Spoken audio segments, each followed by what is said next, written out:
Have you ever wondered what keeps the justice system impartial and unbiased?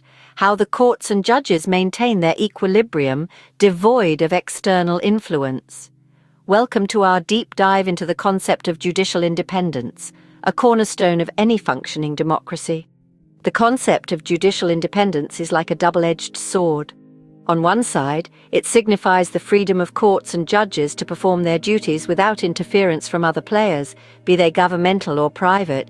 This is judicial independence in its most literal sense.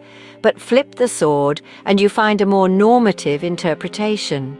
This is where we talk about the kind of independence courts and judges ought to possess. This dual interpretation of the term has sparked a series of debates, leading to a certain level of ambiguity. Some scholars even question if the concept serves any useful analytical purpose. It's not just the interpretation of the term that's under scrutiny, but the very essence of what it represents. Where the disagreements begin to take shape is in understanding the kinds of independence courts and judges can truly possess. Can a judge ever be entirely independent, free from the influence of personal experiences, societal norms, and political landscapes?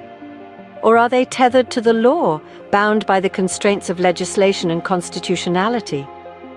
This conceptual disagreement is the first source of contention. The second source is more about the normative aspect of judicial independence. What kind of independence is desirable for a judge or a court? Should they operate in complete autonomy, making decisions solely based on their interpretation of the law? Or should there be a certain level of accountability and oversight to ensure justice is served fairly and equitably? To summarize, the concept of judicial independence is complex and multifaceted. It encompasses the literal independence of courts and judges from external influences and the normative independence they should ideally possess.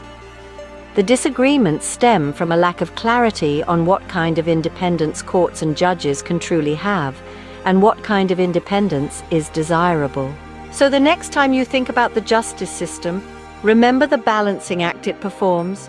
The courts and judges walking the tightrope of judicial independence, striving to uphold justice while navigating the intricacies of law, societal norms, and their own interpretations. It's not just about interpreting the law, but also about maintaining the delicate balance between independence and accountability.